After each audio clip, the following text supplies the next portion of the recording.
Hello বন্ধুরা, welcome to miss Kolkata. Hello বন্ধুরা, প্রত্যেক দিন আমরা একই রকম চিকেন খেতে খেতে জাস্ট বোর হয়ে গেছি। তাই জন্য একটা নতুন চিকেন রেসিপি নিয়ে আমি চলে এসেছি মিস কলকাতা। তাই আপনাদের সঙ্গে সেই রেসিপিটা আমি শেয়ার করতে চাই। রেসিপিটা দেখতে হলে অবশ্যই আমার চ্যানেলটা সাবস্ক্রাইব করে দিন আর একটা লাইক জাস্ট। হ্যাঁ, এবার যে আমি চিকেন রেসিপিটা বলতে চাই, সেই চিকেন রেসিপিটার নাম হচ্ছে ঝাল চিকেন ভুনা। এটা খেতেও যেমন খুব সুন্দর এবং এটার পরোটা, ভাত, রুটি, ফ্রাইড রাইস সবার সঙ্গেই একদম জাস্ট চলে যাবে, জাস্ট ফাটাফাটি হবে। তাই জন্যে তোমরা এই রেসিপিটা দেখে নাও। এই রেসিপিটা আমি কী কী দিয়েছি, তাহলে তোমরা আগে ইনগ্রিডিয়েন্টসগুলো দেখে নাও যে আমরা ইনগ্রিডিয়েন্টসগুলো কী কী দিয়েছি। দেখো, আমার এই চিকেনটা তৈরি করবার জন্যে আমি অল্প করে চিকেন নিয়েছি। অল্প করে চিকেনটা আমি নুন, হলুদ আর গুঁড়ো লঙ্কা দিয়ে ম্যারিনেট করে রেখে দিয়েছি প্রায় 1 ঘন্টা। এবার আমি কিছু আলু কেটে রেখে দিয়েছি, আলুটা না দিলেও চলবে। আর আমার কী লাগছে, বেরেস্তার জন্য আমার কিছু পেঁয়াজ কুচি লাগছে, রসুন লাগছে, পেঁয়াজ লাগছে, পেঁয়াজটা আমি বাটবো, আর কিছু কাঁচা লঙ্কা লাগছে, আর অবশ্যই একটা টমেটো লাগছে। সেই টমেটোটা আমার এখানে নেই, আমি পরে সেই টমেটোটা অ্যাড করব। দেখো, আমি তেল গরম করতে দিয়েছি বেরেস্তা করার। দেখো, আমি এটা বেরেস্তাটা করবার জন্যে পেঁয়াজটাকে লাল লাল করে ভেজে নেব।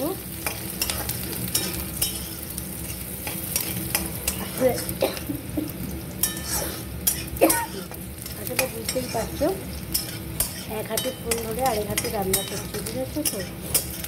দেখো তোমরা, আমার কিন্তু বেরেস্তাটা হয়ে গেছে, পেঁয়াজটা লাল লাল করে ভেজে নিয়েছি। এবার আমি তুলে নেব।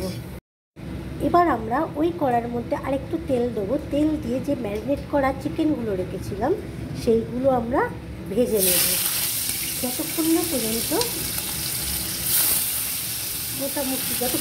সাদা সাদা চিকেনটা দেখতে লাগবে, ততক্ষণ পর্যন্ত আমরা চিকেনটা হাই ফ্লেমে ভেজে নেব খুব সুন্দরভাবে।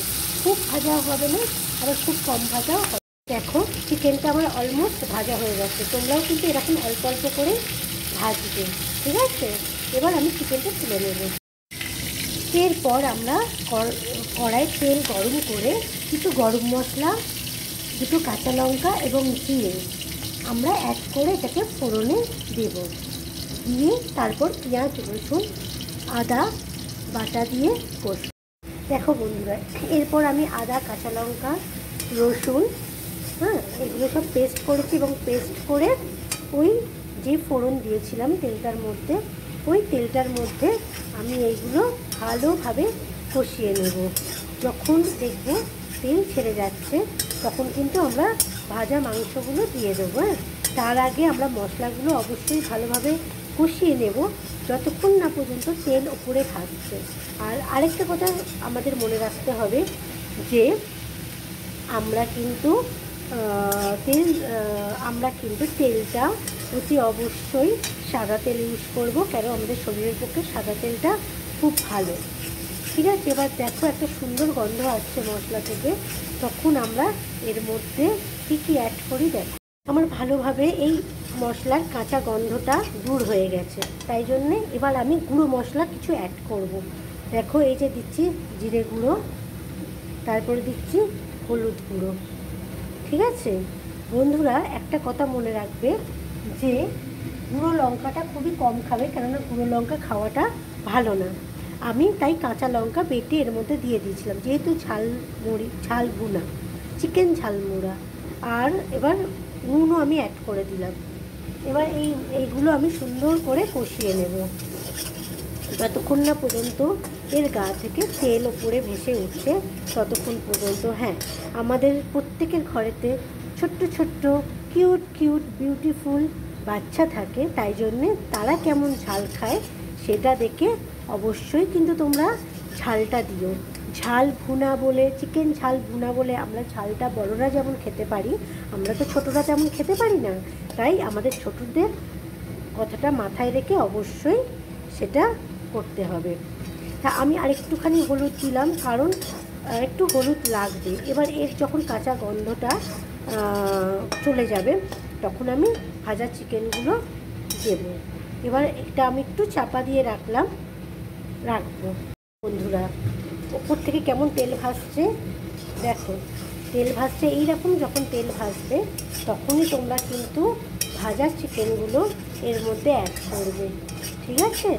দেখো তেল ভাসছে ওপরে, ওপরটা সাদা, এই সরি ওপরে তেলগুলো লাল হয়ে ভাসছে, তোমরা দেখতে পাচ্ছ। দেখো এই যে এইরকমভাবে যখন তেলটার ওপর ভেসে উঠবে তখনই তোমরা কিন্তু চিকেন।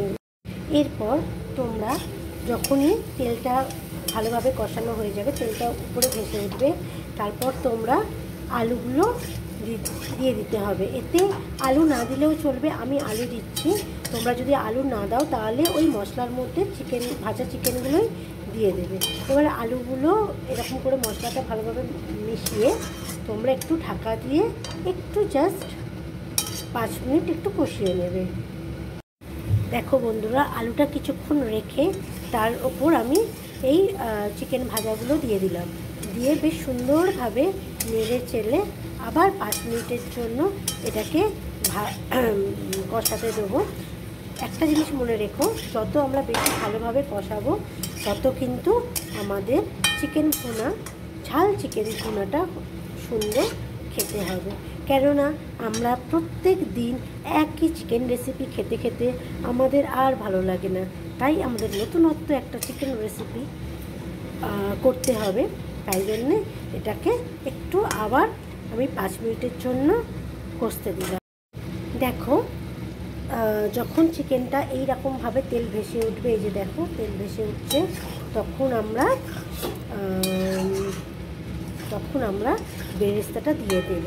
কিন্তু এখনও আরেকটুখানি তেলটা ভাসুক ওপরে, ঠিক আছে? আরেকটু কষানো বাকি আছে, আরেকটুখানি কষুক, আরেকটু তেল ওপরে ভেসে উঠুক, তারপরেই আমরা বেরেস্তাটা দেব। হ্যাঁ, মনে রাখতে হবে বেরেস্তাটা কিন্তু আমরা লাস্টে দিলে চলবে না, আমাদের এই কষানোর মধ্যেই বেরেস্তাটা দিতে হবে। বেরেস্তাটা এবার দিয়ে দিলাম। বেরেস্তাটা এবার ভালোভাবে বেরেস্তাটা এর মধ্যে মিশিয়ে নেব। মিশিয়ে নিয়ে তারপর আমি এর মধ্যে জল দেবো। আগে বেরেস্তাটা একটুখানি ভিজিয়ে নিয়ে এর মধ্যে দিয়ে একটু কষিয়ে নিয়ে তারপর আমি দেবো। আর এটা মনে রাখতে হবে যে এখন বেরেস্তাটা দিলে একটু চিকেনের মধ্যে একটু সাই ব্যাপার থাকবে, তাই জন্যে আমরা বেরেস্তাটা আগেই দিয়ে দেবো। দেখো বেরেস্তাটা দেওয়ার পর যখন এই পর্যায়ে চিকেনটা হয়ে যাবে তখন আমরা এর মধ্যে জল অ্যাড করবো। জলটা কিন্তু আমরা বেশি দেবো না, কারণ এটা আমাদের ভাজা মাংস, তাই জন্য আমরা জলটা বেশি দেবো না। এটা ভেজেছি যেহেতু সেহেতু এটা সিদ্ধ হয়ে গেছে অনেকটাই, তাই জন্যই আমরা কম জল দেবো।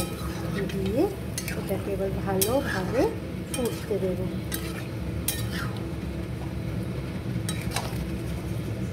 দেখো অলমোস্ট আমাদের চিকেন ঝাল ভুনাটা হয়ে গেছে। এবার আমরা নামাবার আগে আমরা এর মধ্যে একটুখানি অ্যাড করব গরম মশলা আর একটু ভাজা জিরে। বাস অল্প একটুখানি দিয়ে নাড়াচাড়া করব। আর এর মধ্যে আর একটুখানি দেবো জায়ফলের গুঁড়ো। জায়ফলের গুঁড়ো দিয়ে নাড়াচাড়া করে তোমরা এটাকে ঢাকা দিয়ে দেবে।